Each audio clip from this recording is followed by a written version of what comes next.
기름 없이 달리는 일상으로 내일을 바꾸는 현대수소 전기차. 새로운 썰매 황제 윤성빈 선수가 준비하고 있습니다. 대한민국의 윤성빈이 출발합니다.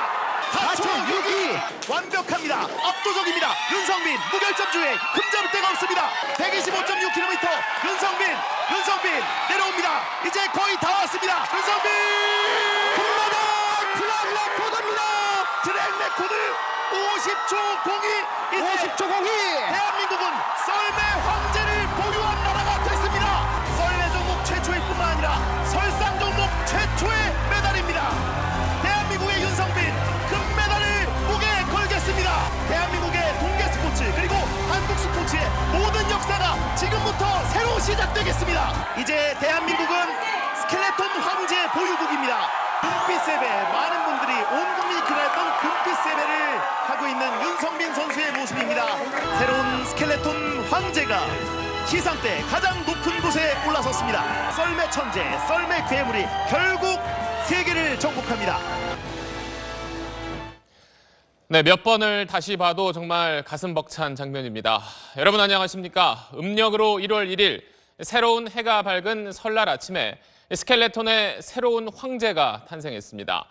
윤성빈 선수가 경이적인 질주로 우리나라 최초이자 아시아 선수 처음으로 올림픽 썰매 종목에서 금메달을 따냈습니다. 윤성빈 선수는 1위를 확정한 뒤에 금빛 3배를 올리며 응원에 보답했습니다. 먼저 김형렬 기자입니다. 윤성빈은 자신의 주먹과 태극기를 새겨놓은 썰매의 날을 정성스럽게 정비하며 차분하게 대관식을 준비했습니다. 커다란 환호를 받으며 심호흡을 고르고 오른발을 주먹으로 친 뒤 스타트대를 박차고 나갔습니다. 초반 각도 큰 커브들은 매끄럽게 통과했고 마의 구간 9번 커브를 지나가며 조금 흔들렸지만 거침없이 질주를 이어갔습니다. 50초 18, 3차 시기도 1위에 오르며 2위와 격차를 1초 이상 벌렸습니다. 마지막 4차 시기는 더 이상 완벽할 수 없었습니다. 중력의 4배에 달하는 압력을 견디며 최고 시속 125km로 평창 트랙을 질주했습니다. 50초 02, 전날 자신이 세운 코스 레코드를 갈아치운 윤성빈은 결승선을 통과하며 두 주먹을 불끈쥐고 환호했습니다. 열광하는 팬들을 보며 태극기를 휘날렸고 대한민국 국민에게 금빛 3배를 올렸습니다. 응원 덕에 제가 금메달을 딸 수 있다고 생각을 하고 기분 좋게 시작을 할 수 있게 돼서 너무 기분이 좋습니다. 말 그대로 차원이 달랐습니다. 30명의 선수가 이틀간 110번의 레이스를 펼친 가운데 스타트와 레이스 기록 1위에서 4위까지 윤성빈이 휩쓸었습니다. 2위 트레구 보프에는 무려 1.63초를 앞서며 스켈레톤 역사상 가장 큰 격차로 정상에 올라 진정한 황제의 탄생을 선포했습니다. SBS 김영렬입니다. 네, 무술년 설날에 1994년생 개띠인 윤성빈 선수가 대한민국의 최고의 선물을 안겼습니다. 자, 오늘 경기장에는 응원의 함성이 참 대단했는데 윤성빈 선수 가족도 가슴을 졸이며 현장에서 역사적인 순간을 지켜봤습니다. 탁구 선수 출신인 어머니는 아들이 장하고 또 대견하다면서 기쁨의 눈물을 흘렸습니다. 이어서 소환욱 기자입니다. 윤성빈! 금메달 가자! 새로운 황제의 등극을 기원하는 열기 속에 윤성빈의 어머니 조영희 씨는 떨리는 가슴을 진정하지 못했습니다. 드디어 아들의 힘찬 마지막 4차 레이스가 시작되자 차마 볼 수 없었던 어머니는 손을 모으고 눈을 감았습니다. 그리고 압도적인 기록으로 우승이 확정되는 순간 자리를 박차고 일어나 윤성빈의 여동생을 부둥켜 안고 감격의 눈물을 흘렸습니다. 너무 장하고 대견하다는 말밖에 안 나와요. 저도 너무 기쁘고 국민들도 너무 많이 응원해 주셨는데 원하는 만큼 이뤄내서 정말 기뻐요. 윤성빈은 자신이 꿈꿔온 평창 금메달로 경기장을 찾은 가족들에게 잊지 못할 최고의 새해 선물을 선사했습니다. 슬라이딩 센터는 설날인데도 발 디딜 틈이 없었습니다. 5천여 관중은 윤성빈의 금빛 질주를 지켜보며 뜨겁게 응원했습니다. 새로운 스켈레톤의 황제를 맡게 돼서 너무 기분이 좋습니다. 자랑스럽습니다. 피겨 여왕 김연아도 경기장을 찾아 윤성빈에게 힘을 보탰습니다. SBS 소환욱입니다. 평범한 고등학생이 운동을 시작한 지 6년 만에 올림픽 금메달을 따냈다. 이게 정말 만화 같은 내용인데 이 이야기의 실제 주인공이 바로 윤성빈 선수입니다. 노력하는 천재는 이길 수 없다는 말이 있듯이 24살 청년은 타고난 운동신경과 혹독한 훈련으로 윤성빈의 시대를 활짝 열었습니다. 이 최고 자리에 오르기까지 지난 시간들을 최희진 기자가 돌아봤습니다. 고등학교 3학년 때인 2012년 체육교사의 권유로 스켈레톤을 시작한 윤성빈은 3개월 만에 국가대표 선발전 1위에 오르며 태극마크를 달았습니다. 운동선수였던 부모님으로부터 빼어난 운동신경을 물려받아 제자리 높이 뛰기가 무려 1m 3cm로 농구와 배구 선수보다 뛰어날 정도였습니다. 여기에 스켈레톤 선수로서 최적의 몸을 만들기 위해 눈물겹게 노력했습니다. 썰매를 타고 내려올 때 가속력을 높이기 위해 하루 8끼를 먹으며 몸무게를 75kg에서 87kg까지 늘렸고 스타트 때 중요한 하체 근육을 키우기 위해 240kg에 이르는 역기를 들었습니다. 둘레 63cm인 윤성빈의 강철 허벅지는 이렇게 만들어졌습니다. 무더위 속에서 입에서 단내가 나는 육상 훈련으로 100m 달리기 기록도 11초 2까지 앞당겼습니다. 장비와 비디오 분석, 육상, 웨이트 트레이닝 등 분야별로 세분화된 코치진의 헌신적인 지도도 큰 힘이 됐습니다. 18명이서 밤새 맨투맨도 아니고 코치 3명에 거의 선수 1명 붙을 정도로 그렇게 집요하게 이렇게 왔습니다. 데뷔 시즌 세계 랭킹 70위였던 윤성빈은 5시즌 만에 세계 1위에 등극하는 놀라운 성장 속도를 보였습니다. 비결은 그냥 노력이에요. 그냥 정말 잘하고 싶다는 마음 그리고 뭐 그런 마음들을 갈고 하다 보니 여기까지 됐습니다. 스켈레톤 신성에서 괴물로 진화한 윤성빈은 마침내 평창에서 황제로 등극하며 자신의 시대를 활짝 열어젖혔습니다. SBS 최희진입니다. 우리나라는 지금까지 올림픽에서 쇼트트랙과 스피드스케이팅, 또 피겨에서는 메달을 따냈지만 썰매 종목에서는 철저히 변방 국가였습니다. 전용 훈련장은커녕 썰매도 없어서 빌려서 타던 나라가 이제 스켈레톤 황제의 나라가 된 겁니다. 오늘 금메달의 의미를 김영선 기자가 짚어봤습니다. 한국 썰매는 8년 전까지만 해도 전용 트랙이 없어 아스팔트 도로 위를 달렸습니다. 고무바닥 위에서 스타트 훈련을 했고 여름에는 외국으로 전지 훈련을 떠나야 했습니다. 이렇듯 열악한 환경 속에서도 윤성빈은 2014년 말 영국인 코치 브롬리를 만나면서 기량이 급성장했습니다. 세계적인 썰매 날 전문가인 브롬리 코치는 선수 체형과 주행 스타일, 얼음 상태에 맞는 최적의 날을 만들어 윤성빈의 기록을 단기간 쑥쑥 끌어올렸습니다. We've tested 3 different sleds over 3 years, different variations and many different types of runners were attached to the sleds. 2016년 10월 평창 슬라이딩 센터가 완공되자 윤성빈은 안방 올림픽 트랙을 마음껏 질주하며 더욱 날개를 달았습니다. 전담 영양사까지 따라붙을 만큼 집중적인 지원 속에 윤성빈은 올 시즌 월드컵에서 5번이나 우승하며 일찌감치 평창의 금빛 질주를 예고했습니다. 처음 시작할 때가 가장 힘이 들었고 가진 게 없어서 해야 할 게 너무 많았기 때문에 그런 해야 할 것들을 만들어내고 이뤄내기가 가장 힘들었었고 윤성빈 이전에 역대 동계올림픽에서 획득한 메달 55개는 모두 빙상에서만 나왔습니다. 썰매에서 따낸 윤성빈의 첫 금메달은 한국 동계 스포츠의 저변을 넓히는 소중한 디딤돌이 될 전망입니다. SBS 김영선입니다. 윤성빈 선수 덕분에 더 화제가 되고 있는 아이언맨입니다. 영화 속에서 아이언맨은 첨단 기술로 만든 슈트를 입고 하늘을 날아다니는 영웅 캐릭터인데 윤성빈 선수의 별명이 바로 아이언맨입니다. 이 헬멧 때문이죠. 그런데 이 아이언맨 헬멧에는 남다른 사연이 숨어 있습니다. 최재영 기자가 자세히 전해드립니다. 윤성빈이 썰매 위에 엎드려 질주를 시작하자 영화 속 주인공 아이언맨으로 변신합니다. 아이언맨 헬멧에다 슈트도 아이언맨과 같은 빨간색입니다. 평소에 좋아하던 캐릭터이기도 하고 썰매를 타고 내려가는 모습이 꼭 뭐 그 아이언맨이 하늘 날아가는 모습이랑 비슷하다고. 영화 아이언맨의 제작사도 SNS를 통해 공식적으로 응원하고 축하했습니다. 윤성빈은 2014년 소치올림픽에선 평범한 흰색 헬멧을 썼습니다. 이후 헬멧 디자인을 아이언맨으로 바꾸면서 성적을 끌어올렸습니다. 올림픽을 앞두고 아이언맨 헬멧에 첨단 기술도 접목했습니다. 공기 저항과 무게를 줄였고 3D 스캔 기술로 두형을 정밀 측정해 맞춤형 헬멧이 완성됐습니다. 최상의 어떤 경기 결과를 나타낼 수 있는 그런 형상이 가미된 그런 부분, 그런 착용감에 대한 그런 설계까지 반영되어 있는. 윤성빈은 힘들고 포기하고 싶은 순간마다 아이언맨 헬멧을 쓰고 이겨냈습니다.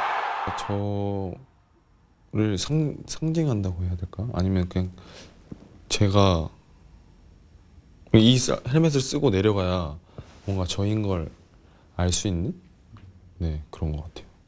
각국 언론들도 아이언맨 헬멧과 함께 쾌거를 읽어낸 윤성빈을 한국의 아이언맨이라고 부르며 비중 있게 보도했습니다. SBS 최재영입니다.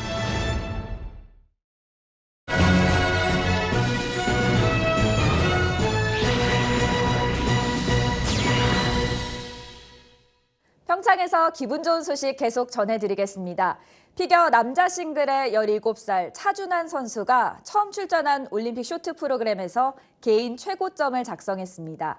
한국 남자 피겨 사상 최고 성적인 15위에 오르며 무려 20년 만에 올림픽 프리스케이팅에 진출하는 쾌거도 이뤘습니다. 서대원 기자입니다. 차준환은 지난 단체전 때보다 더욱 경쾌하고 자신감 넘치는 연기를 펼쳤습니다. 트리플 플립, 트리플 토르 콤비네이션 점프를 시작으로 3차례 점프를 모두 깔끔하게 뛰었고 스텝과 스핀 연기도 빠르고 화려했습니다. 경기를 마치고 벅찬 표정을 지은 차준환은 개인 최고점인 83.43점을 받고 브라이언 오서 코치와 함께 활짝 웃었습니다. 차준환은 30명 가운데 15위에 올라 24위까지 주는 프리스케이팅 출전권을 따냈습니다. 새해인데 좋은 쇼트 프로그램 남긴 것 같아서 굉장히 기분이 좋고 최선을 다해서 끝까지 열심히 잘 마무리한 것 같고요. 순조로운 출발을 보인 차준환은 내일 프리스케이팅에서 한국 남자 피겨 사상 올림픽 최고 순위인 17위를 넘어 톱10 달성에 도전합니다. 15위지만 10위와 점수차가 2점도 안 되고 프리스케이팅의 점수 비중이 2배 정도 큰 만큼 역전 가능성은 충분합니다. 2회 연속 금메달을 노리는 일본 한유 유주르는 2차례 4회전 점프를 완벽하게 성공하며 111.68점으로 1위를 차지했습니다. とても満足していますし、まだ明日があるので、明日が大切だなという気持ちでいます。 스페인의 하비에르 페르난데스가 2위에 올랐고 우승 후보로 꼽혔던 미국의 네이선 첸은 점프 실수를 연발하며 17위에 그쳤습니다. SBS 서대원입니다. 우리 여자 컬링 대표팀이 어제 세계 랭킹 1위 캐나다에 이어 2위 스위스까지 모두 격파했습니다. 2승 1패로 3위에 오르며 플레이오프 진출 가능성이 높아졌습니다. 민경호 기자입니다. 우리 여자 대표팀은 분리할 때 더 강했습니다. 전반 4득점 가운데 석점을 선공때 따내며 기선을 제압했습니다. 2대2로 맞선 4엔드엔 우리 대표팀 주장 김은정이 환상적인 샷으로 표적 중앙을 차지하면서 한 점을 앞서 나갔고 5엔드엔 스위스 주장 티린조니의 투구 실수로 또 한 점을 추가하며 리드를 이어갔습니다. 승부는 9엔드에 갈렸습니다. 5대4로 우리 대표팀이 한 점 앞선 상황에서 스위스의 티린조니가 표적 안에 있는 우리 스톤을 쳐내려다가 결정적인 실수를 범합니다. 여기서 또 실수죠. 네. 또 걸립니다. 실수하시 나왔습니다. 자, 이 선수는 지금 오늘 하나도 안 되고 있어요. 티린촌이. 네, 그렇습니다. 대표팀은 여기서 2점을 따 7대4로 달아나며 쐐기를 박았습니다. 스위스의 막판 추격을 뿌리치고 7대5로 승리한 대표팀은 어젯밤 일본전 패배에 충격을 털어내고 2승 1패로 다시 메달 희망을 이어갔습니다. 아침에 설 선물을 드리고 싶었는데 이긴 선물 드린 것 같아서 오늘 하루도 응원 많이 해주셔서 감사합니다. 새해 복 많이 받으세요. 남자 컬링팀은 노르웨이에 7대5로 져 3연패에 빠졌습니다. SBS 민경호입니다. 남자 아이스하키 대표팀은 세계 랭킹 6위 체코를 상대로 한 점 차 접전을 펼치며 세계를 깜짝 놀라게 했죠. 그 중심에는 골리 맷 달튼이 있는데 눈부신 선방쇼로 사상 첫 승을 향한 기대감을 키웠습니다. 이정찬 기자가 취재했습니다. 강력한 중거리 슛을 막아낸 뒤 다시 한번 완벽한 슈팅을 쳐냅니다.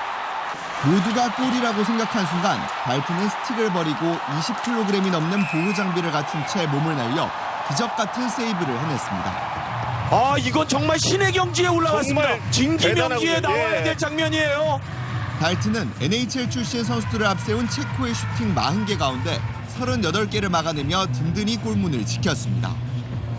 조민호가 사상 첫 골을 기록한 대표팀이 우승 후보 체코와 끝까지 접전을 펼칠 수 있었던 힘도 달튼의 경이적인 선방 덕분이었습니다. You know, I'm not different than any other guy in that locker room. My job is, you know, to help that team and to give us a chance to win games. 소속팀 안양 한라를 지키기 위해 한라성이라는 우리 이름을 지은 달튼은 태극기를 장비에 새겨놓고 이제 대한민국의 첫 승을 위해 투혼을 불사를 각오입니다. We don't have all the superstars like these other countries. You know, we have to work as all together as a team, and you know that's what kind of makes our team so special too. 스위스전을 하루 앞둔 선수들의 얼굴에는 자신감이 넘쳤습니다. 달튼을 비롯한 선수들은 평창의 기적을 준비하고 있습니다. SBS 이정찬입니다. 평창올림픽에 출전한 우리나라 선수단이 민족 대명절인 설을 맞아 합동 차례를 지냈습니다. 파란 눈의 태극 전사들도 함께 떡국을 나눠 먹었습니다. 이성훈 기자입니다. 이른 아침 강릉 코리아 하우스에 푸짐한 차례상이 차려졌습니다. 루지 선수들을 포함해 대한민국 선수단 40여 명이 합동 차례를 지내려고 한자리에 모인 겁니다. 김지용 선수단장이 먼저 조상께 술을 올려 예를 갖추고 뒤이어 선수단이 동시에 절을 합니다. 올림픽을 앞두고 귀화해 루지 여자 싱글 8위에 오른 독일 출신 에일린 프리세도 함께 차례를 지냈습니다. It was interesting. I knew before how it works a little bit, but it's a new experience for me, and I'm happy I did this today. 평창과 강릉에서 설을 맞은 우리 선수단은 서로 격려를 하며 새해 덕담을 나눴습니다. 유승민 IOC 위원은 선수단에 직접 떡국을 떠주며 선전을 기원했습니다. 오늘 이렇게 뭔가를 제가 할 수 있다는 게 아주 감사하고 오늘 어떻게 보면은 저도 이렇게 공동 촬영 처음 지내보는 거거든요. 그래서 색다른 기억이고. 올림픽 기간이라 가족과 함께하진 못했지만 전통놀이도 즐기며 명절 분위기를 즐겼습니다. 대한민국 우리 선수들 정말 잘해가지고 우리나라에서 열린 정말 큰 축제이니만큼 앞으로 정말 좋은 일이 가득했으면 좋겠어요. 새해 복 많이 받으세요. SBS 이성훈입니다. 개회식에서 웃옷을 벗고 입장해 전 세계인의 시선을 사로잡았던 통가의 선수 타우 파토푸아가 오늘 크로스컨트리 경기에 출전했습니다. 성적은 최하위에 그쳤지만 경기 전 약속했던 15km 완주에 성공하며 뜨거운 박수를 받았습니다. 김관진 기자입니다. 파토푸아 마지막 피니시라인을 향해서 들어옵니다. 관중 여러분 함성을 보내주십시오. 타우 파토푸아가 결승선을 통과하자 큰 박수와 환호가 터져나옵니다. 출전 선수 119명 가운데 114번째로 들어왔지만 타우 파토푸아의 표정은 밝았습니다.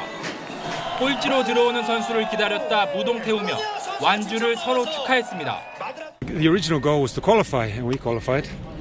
And then to actually finish was, that was really good. 리우 올림픽에 이어 평창 올림픽 개회식에서도 강추위에 아랑곳하지 않고 맨몸에 기름칠을 한 채 등장한 타우 파토푸아는 종목을 태권도에서 스키로 바꿔 동학의 올림픽 무대를 모두 밟게 됐습니다. 훈련 비용과 출전 경비는 인터넷 후원금으로 마련했습니다. 타우 파토푸아는 2020년 도쿄 올림픽에는 수상 스포츠 선수로 도전을 계속 이어가겠다고 밝혔습니다. You know, some kid from somewhere around the world who sees this story, they can maybe be inspired to push themselves a little bit better. I've already achieved my dream. 통과 근육남의 포기를 모르는 열정이 겨울 축제를 더 흥겹게 만들고 있습니다. SBS 김관진입니다.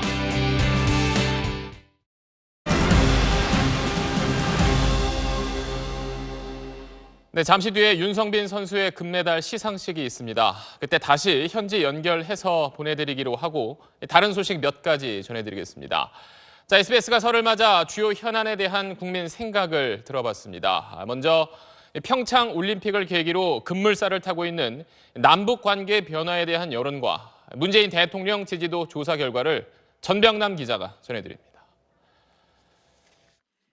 문재인 대통령 국정 운영에 대해 어떻게 생각하는지 물었습니다. 잘하고 있다 67.4%, 그렇지 않다 26.8%.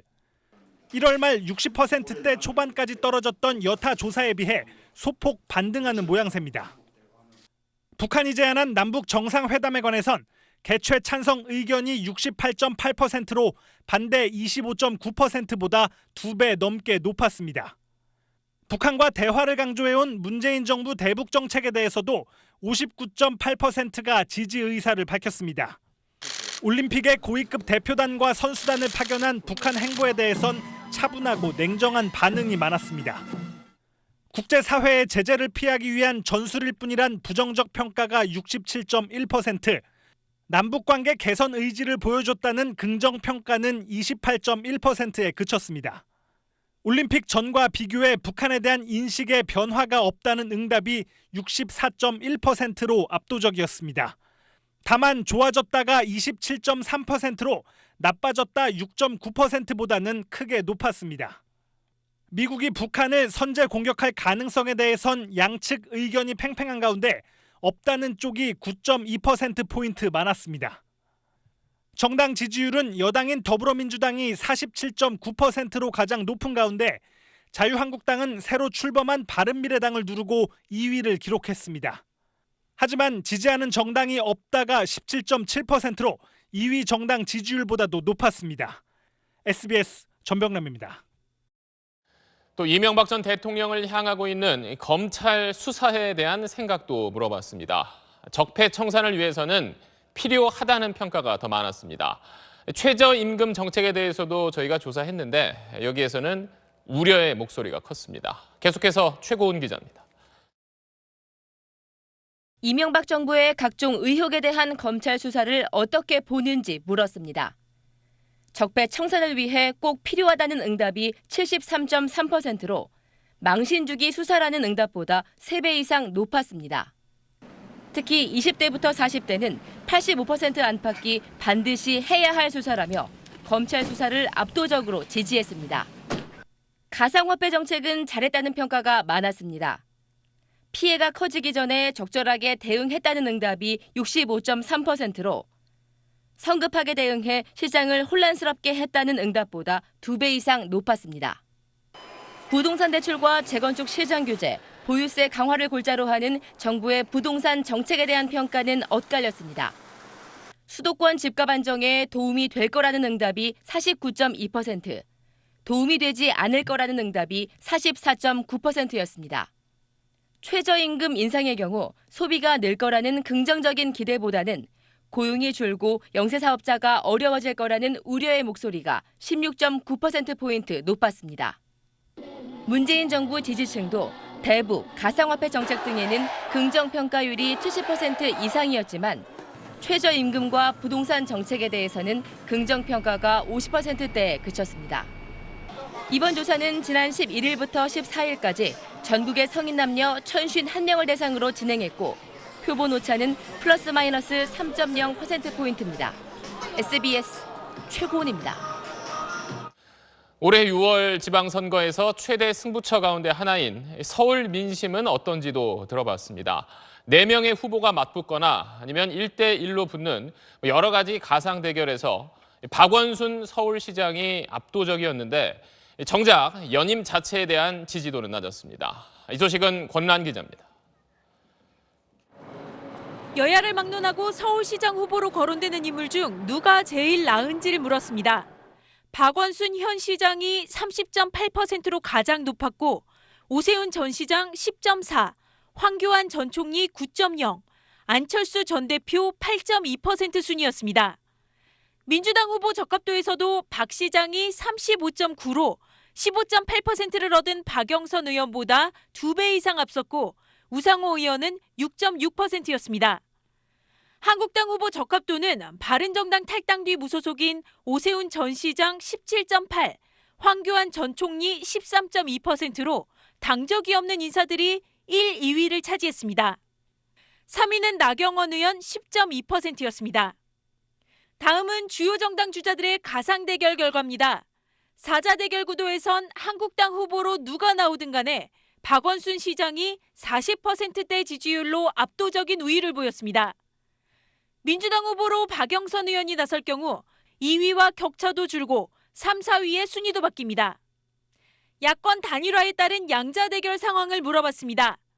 야권 후보로 황교안, 안철수 누가 나오든 박원순 시장이 2배 이상 앞섰습니다.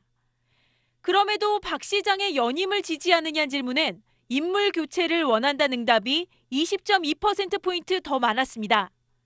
이번 조사는 지난 11일부터 14일까지 서울 성인 남녀 807명을 대상으로 진행됐고 표본 오차는 플러스 마이너스 3.4%포인트입니다. SBS 권란입니다. 네, 설 연휴 즐겁게 보내고 계신가요? 명절의 의미가 조금씩 달라지고 있는 요즘이지만 가족을 그리워하고 그 온기를 느끼는 시간이란 점은 변하지 않은 것 같습니다. 임찬종 기자가 설날 풍경을 둘러봤습니다. 임진강 망배단에는 이번 설에도 어김없이 실향민이 모였습니다. 북녘 땅이 손에 닿을 듯 가까워 보이는 만큼 고향에 대한 그리움은 더욱 커집니다. 언젠가는 돌아가 부모 형제를 만날 수 있기를 바라며 올해도 간절한 마음을 담아 세배를 올립니다. 수도권의 가족묘지마다 성묘객의 발길이 이어졌습니다. 정성껏 마련한 제수 음식을 제단에 올려놓고 할아버지부터 손주까지 3대가 모여 조상에게 절을 올립니다. 집에서 차례를 지낸 뒤 야외로 나와 설 연휴를 즐기는 가족들도 적지 않았습니다. 새해 복 많이 받으세요. 앙증맞은 세배가 끝나자 옛 왕실에서 쓰던 병풍 앞에서 가족 사진을 찍습니다. 고궁을 찾은 나들이 객도 한복을 입고 설날 기분을 만끽합니다. 한국에서 설을 맞은 외국인들이 직접 떡국을 만들어 먹는 자리도 마련됐습니다. 식당에서 이 음식 아주 좋아해서 제가 직접 배우고 싶었어요. 먹으면 복 많이 받을 거예요. 네? 맞아요? 오전부터 귀경객과 나들이객들이 몰리면서 전국 주요 도로 대부분이 평소보다 심하게 붐벼 낮 2시쯤 정체가 최고조에 달했습니다. 서울 방향 고속도로 정체는 내일 새벽 2시쯤에나 완전히 해소될 것이라고 도로공사는 전망했습니다. SBS 임찬종입니다.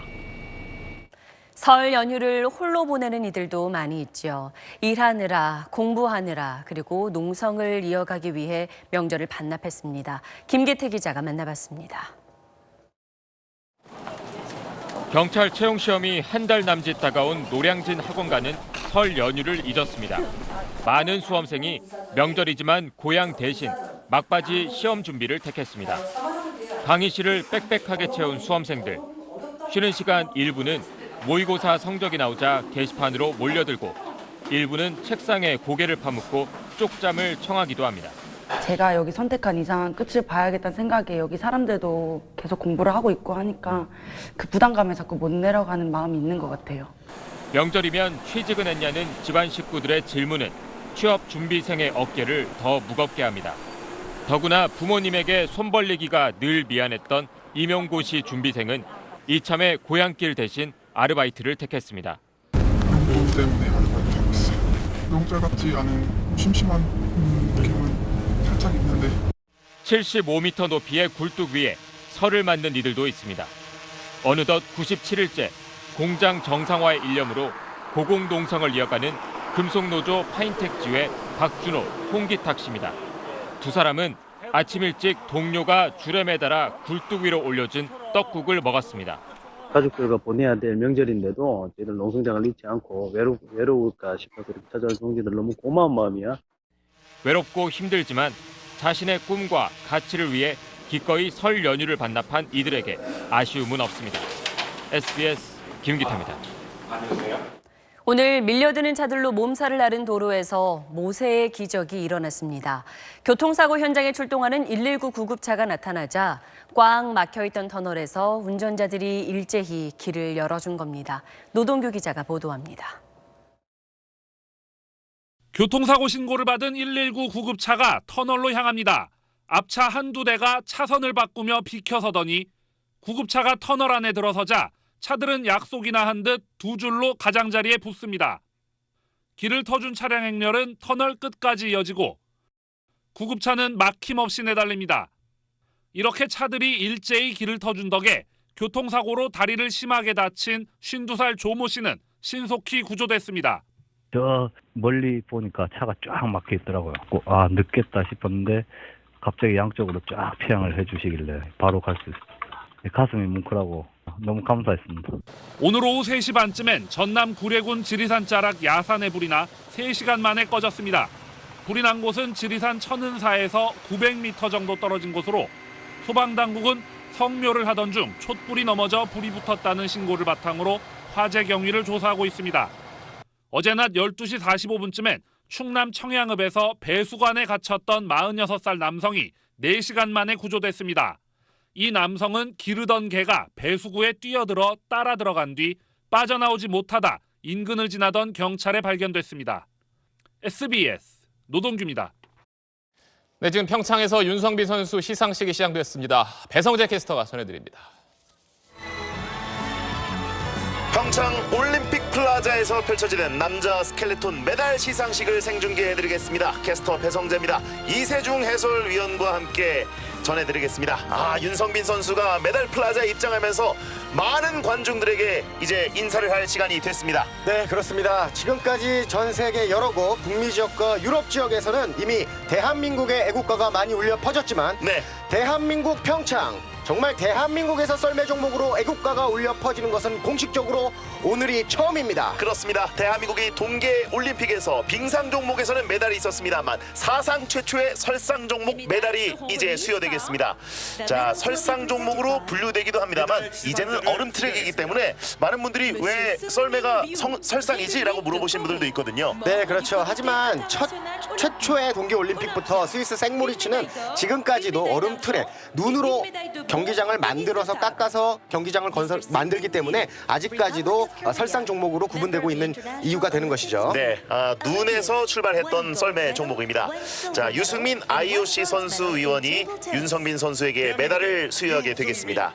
윤성빈 선수는 오늘 3차, 4차 레이스를 치렀습니다. 어제부터 오늘까지 4번의 주행을 펼쳤는데요.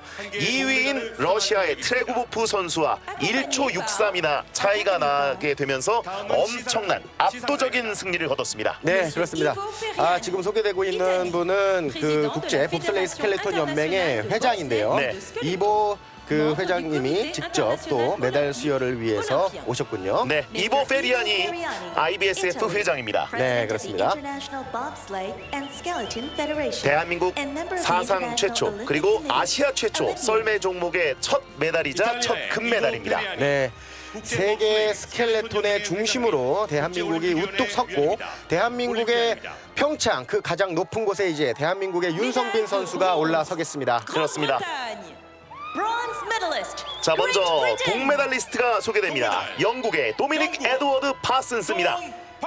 자, 도미닉 에드워드 파슨스의 경우에는 진짜 여러 차례 시즌에 걸쳐서 꾸준하게 성장을 해오다가 올 시즌 월드컵 8차례 월드컵 중에 4위까지 올라오면서 윤성빈 선수가 금메달을 땄던 생모리츠 경기에서 4위까지 올라왔었거든요. 그러면서 도미닉 에드워드 파슨스의 어떤 성장세가 어디까지 갈 것인가 했었는데 결국 월드컵을 마치고 대한민국 평창 동계올림픽에서 동메달을 까지 이루어내네요. 네, 영국이 스켈레톤 종목에서 마지막으로 메달을 걸었던 것이 1948년 우리나라가 최초로 태극기를 들고 올림픽에 입장했던 바로 그 생모리츠 동계 올림픽에서 동메달을 땄던 선수입니다. 그렇습니다. 70년 만에 영국도 메달리스트를 스켈레톤에서 배출한 건데 여러분이 인터넷에서 BBC의 중계를 찾아보시면 지금 영국이 얼마나 이 사건으로 난리가 났는지 알 수 있으실 겁니다. 네, 그렇습니다. 자, 그리고 은메달리스트가 소개됩니다. 니키타 트레구포프입니다. 트레구보프 선수는 소치 동계올림픽 때 윤성빈 선수랑 같이 출전을 했었고요. 네. 그리고 윤성빈 선수와 동갑내기이기 때문에 러시아에서 올리는 올림픽에 윤성빈 선수가 트레구보프 선수를 쫓아가는 형국이었어요. 그렇죠. 결국 소치 동계올림픽 때는 6위를 기록했었죠. 네. 그때 윤성빈 선수는 16위를 기록했었습니다. 그렇습니다. 그때 당시에 지금의 대한민국의 김지수 선수 정도의 임팩트를 보여줬던 게 바로 트레구보프인데요. 그렇습니다. 자, 이번 대회는 당당히 은메달리스트가 됐습니다. 두 코스 형제를 넘은 트레구보프, 윤성빈 선수와 같은 세대이기 때문에 계속해서 동반 성장할 경쟁자입니다. 그렇습니다. 앞으로도 계속 경쟁자의 구도로 갈 러시아의 트레구보프 선수입니다. 네, 트레티아코프가 이번 대회에 오지 못했기 때문에 러시아에서 아쉬움이 있었겠습니다만, 자, 트레구보프가 메달을 목에 걸었고요. 이제 윤성빈 선수가 소개되겠습니다.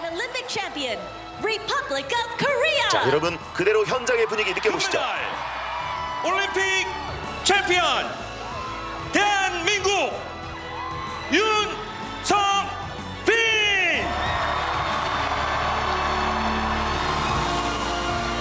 정말 감격적인 순간입니다. 대한민국 스포츠사에 엄청난 이정표가 오늘 세워지게 되겠습니다. 그렇습니다. 대한민국 스포츠사에 있어서 길이 남을 오늘의 명장면이 기록이 됐고요.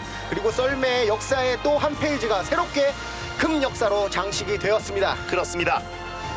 자, 개척자들이 밭을 갈고 씨앗을 뿌리고 조금씩 꽃 피우고 열매를 맺은 것이 아니라 잠깐 뿌린 씨앗이 엄청난 나무로 성장을 해서 이제는 하늘을 찌를 듯한 아이언맨 대한민국의 윤성빈 선수입니다.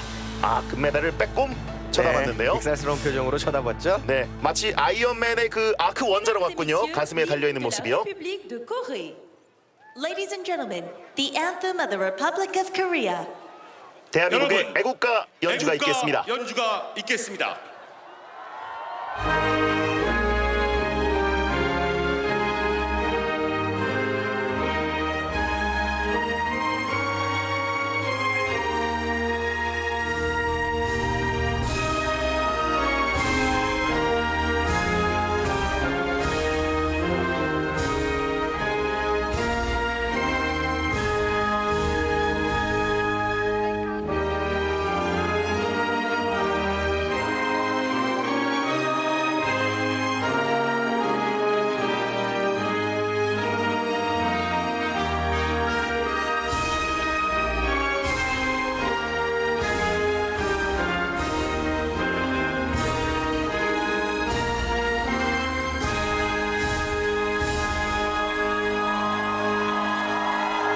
네, 대한민국 땅에서 울리는 썰매 종목의 승리를 기념하는 애국가를 또 들으니까 감회가 정말 새롭습니다. 네, 정말 감동적인 순간입니다. 윤성빈 선수의 모친이군요. 네. 자, 좀 쌀쌀한 날씨입니다만 메달 플라자, 올림픽 플라자에 정말 많은 관중이 와 계십니다. 이 순간을 너무나 오랫동안 기다렸던 분들 많으시죠? 네, 대한민국 최초의 설상 종목에서 메달이, 그것도 금메달이 나왔습니다. 그렇습니다. 대한민국은 이제 피겨 여왕, 빙속 여제, 그리고 스켈레톤 황제를 보유한 나라가 됐습니다. 멋진 장면입니다. 네. 사실 작년에 테스트 이벤트에서 우리나라에서 월드컵을 개최하긴 했지만 그때도 봅슬레이 스켈레톤에서는 금메달 리스트가 나오지 않았거든요. 그렇죠. 하지만 그로부터 1년 뒤 2018년 평창 동계올림픽에서 대한민국 스켈레톤의 금메달의 주인공이 우리 윤성빈 선수 드디어 이루어냈습니다. 네. 자, 평창 올림픽 플라자에서 윤성빈 선수의 남자 스켈레톤 메달 시상식이 있었습니다. 금메달을 거는 모습 정말 스포츠사에 길이 기록될 장면입니다. 지금까지 해설 이세중, 캐스터 배성재였습니다. 올림픽 채널 SBS. 네, 윤성빈 선수 다시 한번 축하합니다. 다음 소식입니다. 미국 백악관이 북한에게 맞서 제한적으로 선제 타격에 나선다는 뜻의 이른바 코피 전략이란 건 없다고 명시적으로 밝혔습니다. 당분간 군사적 수단은 접어두고 외교적 수단으로 북핵 문제를 풀어보겠다는 것으로 보입니다. 워싱턴 손성민 특파원입니다. 백악관이 북핵과 미사일 시설에 제한적인 선제 타격을 가하는 코피 전략을 갖고 있지 않다고 미 의회에 보고했습니다. I had a briefing with some other senators yesterday with someone from the White House who made it very clear that there is no bloody nose strategy. 한반도를 다루는 손턴 국무부 차관보 지명자도 인준청문회에서 존재 자체를 부인했습니다. Is it your understanding as well that there is no bloody nose strategy against North Korea? That is my understanding, Senator. Yes.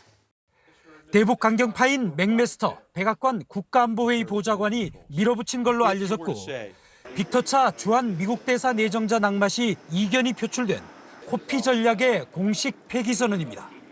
트럼프 행정부가 군사적 수단까지 손에 쥐고 있는 건 분명하지만 당장은 대화 탐색을 포함한 외교적 해법으로 북핵 문제를 풀어보겠다는 메시지입니다. Our preference is to achieve denuclearization of the Korean Peninsula through a diplomatic settlement, but we will reach this goal one way or another. 분위기가 더 무르익으면 다음 수순은 조셉윤 국무부 대북정책특별대표와 북한 측과의 사전 접촉이 될 거라는 게 워싱턴 외교가의 전망입니다. 워싱턴에서 SBS 손성민입니다. 우리 전통주라고 하면 막걸리가 가장 먼저 떠오르죠. 요즘엔 오미자로 만든 와인을 비롯해 종류가 2,000가지에 이르고 먹는 방법도 다양해 젊은이들 호기심을 자극하고 있습니다. 정경윤 기자입니다.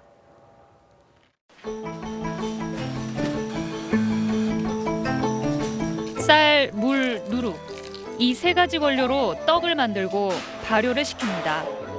붉은 곰팡이균으로 만든 막걸리. 찹쌀 대신 맵쌀로 깔끔한 맛을 내는 약주. 이 양조장의 전통주는 종류만 11가지입니다. 전통 방식을 고수하면서도 고루한 이미지를 벗고 호기심을 자극하는 제품을 만든 겁니다. 트렌디한 술을 만들기 위해서 노력하고 있는 결과가 아닐까. 20대부터 40대 초반까지가 저희 주 고객입니다. 전통주는 지난해부터 온라인 판매가 가능해졌는데 젊은 층에서 반응이 좋습니다. 얼음에 희석해 마시거나 아이스크림과 함께 먹거나 숟가락으로 떠먹기까지. 먹는 방식도 다양해지다 보니 전통주 체험관에는 한 달 2천여 명이 몰립니다. 술이 섞인 거라고 생각 못할 만큼 맛있었어요. 한 막걸리 정도로만 알고 있었는데 생각보다 종류도 너무 많고 10여 년 전부터 전국 500여 곳의 양조장에서 저마다 색다른 전통주를 개발해온 게 경쟁력을 유지하는 힘입니다. 이제까지 없었던 색다른 술, 틀에 얽매이지 않는 창의적 그리고 굉장히 참신한 모습이 있어서 그런 거 아닌가 싶습니다. 일부 주점에 한정된 유통망을 넓히고 가격을 낮추는 것. 젊은 소비자들에게 더 다가가기 위한 전통주 업계의 숙제입니다. SBS 정경윤입니다. 요즘 지방자치단체마다 관광지에 케이블카를 설치하려 하고 있습니다. 지자체와 민간 사업자가 손잡고 함께 돈을 버는 윈윈 사업이 되는 경우도 있는데 인기 많은 부산 송도 케이블카는 이상하게 민간 사업자만 돈을 벌고 있습니다. 끊이지 않는 특혜설을 송성준 기자가 취재했습니다. 부산 송도 해상 케이블카입니다. 송도 해수욕장 동쪽 송림공원에서 서쪽 암남공원까지 1.62km 구간을 바다 위로 이동하며 절경을 감상할 수 있습니다. 지난해 6월 문을 연 이후 반년 만에 100만 명 가까이 찾은 지역 명소가 됐습니다. 공적 자원, 즉 환경재의 경관 요소가 굉장히 다른 지역과 비교하면 매력이 있는 지역입니다. 그런데 이 케이블카 운영은 물론 상가 임대 수익까지 100% 민간 사업자가 모두 가져갑니다. 667억 원이 든 케이블카 시설을 기부 찬합하는 조건으로 20년간 무상 임대를 받았기 때문입니다.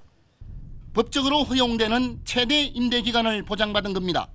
그런데 지난 반년간 이 업체가 벌어들인 탑승객 수입만도 174억 원 안팎. 이 속도라면 늦어도 5년 안팎이면 투자금 회수도 가능합니다.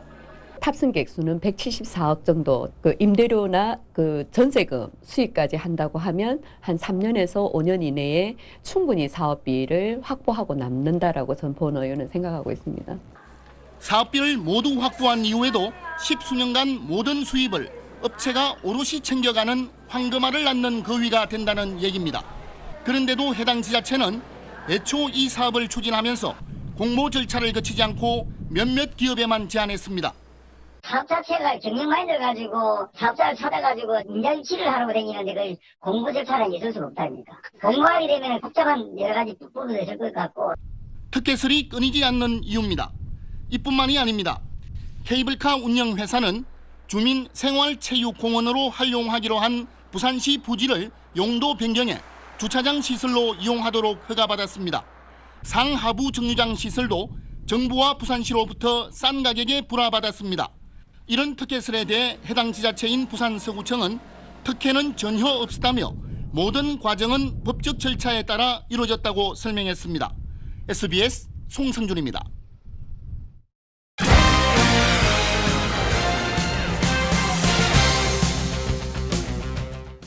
안녕하십니까. 스포츠 뉴스입니다. 윤성빈 선수가 통쾌한 질주로 민족의 명절 설날에 큰 기쁨을 선사했는데요. 홈 2점을 극대화하며 380번의 질주가 빚어낸 금메달이었습니다. 유병민 기자입니다. 윤성빈은 지난달 12일 7차 월드컵에서 우승한 뒤 8차 월드컵에 나서지 않았습니다. 컨디션이 절정에 오른 상황에서 평창 슬라이딩 센터로 향했고 쉬운 2차례 주행을 소화했습니다. 당시 비공인 코스 신기록을 작성해 금메달에 대한 자신감은 더욱 커졌습니다. 코스 이해도가 주행에 큰 영향을 끼치는 스켈레톤은 개최국 선수에게 상대적으로 유리합니다. 홈 2점을 살리기 위해 윤성빈은 대회 참가 대신 주행 연습을 선택한 겁니다. 지난 2016년 평창 슬라이딩 센터가 문을 열자 윤성빈은 트랙을 반복 또 반복해 질주했습니다. 누적 주행 횟수는 무려 380차례로 말 그대로 눈 감고도 탈 수 있을 정도의 경지에 올랐습니다. 전력을 숨긴 작전도 통했습니다.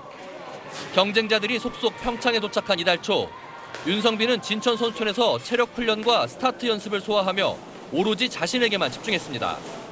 진천 선수촌에 가서 또 컨디션 조절도 했고 최고의 컨디션을 많이 만들기 위해서 노력했던 것들이 지금 나타나고 있는 것 같습니다. 철저한 준비와 맞춤 전략은 윤성빈을 시상대 맨 위에 서게 했습니다.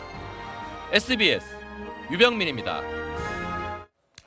우리 썰매 종목의 또 다른 금메달 후보인 봅슬레이 원윤종, 서영우 선수가 결전을 이틀 앞두고 첫 주행 훈련을 했습니다. 스켈레톤 윤성빈의 금메달 기운을 이어받겠다고 다짐했습니다. 하성룡 기자입니다. 원윤종, 서영우가 스타트 라인에 서자 외국팀 코치들이 휴대전화를 꺼내들고 촬영을 시작합니다. 두 선수는 전력 노출을 신경 쓰지 않고 힘차게 박차고 나가 5.10초의 스타트 기록으로 30팀 중 14위로 출발했습니다. 지난달까지 평창에서 452차례나 연습 주행을 해 트랙을 훤히 꿰뚫고 있어 주행은 매끄러웠습니다. 커브 구간을 완벽하게 지나 결승선을 49초 91에 통과해 1차 레이스 5위에 올랐고 2차에선 50초 05로 3위에 자리했습니다. 빙질 상태를 집중 점검한 원윤종과 서영우는 내일 마지막 연습에 나섭니다. 컨디션도 괜찮고요. 그다음 준비 기간이 오랫동안 잘 되어 온 것 같아서 그래도 아무래도 시합 때 또 기대가 되는 바입니다. 스켈레톤 금메달리스트 윤성빈의 응원 메시지도 큰 힘이 됐습니다. 막상 해보니까 별거 없고 그 자신감을 가지고 모든 경기에 임한다면 정말 후회 없는 결과 나올 거라고 생각을 합니다. 올해 준비한 만큼 저희도 준비한 모습 끝까지 잘 좋은 성과 내도록 열심히 하겠습니다. 원윤종과 서영우는 모레부터 이틀간 4차례 레이스를 펼쳐 윤성빈에 이어 한국 썰매 종목 두 번째 올림픽 금메달에 도전합니다. SBS 하성룡입니다. 알파인스키 여자 대회전에서 금메달을 땄던 미국의 미카엘라 시프린이 회전에서는 4위로 밀려 2회 연속 우승을 놓쳤습니다. 알파인스키 여자 회전 1, 2차 시기에서 시프린은 합계 1분 39초 03으로 4위를 기록했습니다. 4년 전 소치에 이어 2회 연속 우승이 좌절됨은 물론이고 메달권에도 들지 못했습니다. 시프린은 이번 대회 대회전에서 금메달을 따며 5관왕 후보로까지 꼽혔지만 경기 지연으로 인한 컨디션 조절 실패로 다관한 도전이 쉽지 않을 전망입니다. 일본의 피겨 스타 한유는 캐릭터 곰돌이 푸의 팬으로 유명한데요. 경기가 끝난 뒤 한유 팬들이 던진 푸 인형이 은반을 뒤덮는 진풍경이 펼쳐졌습니다.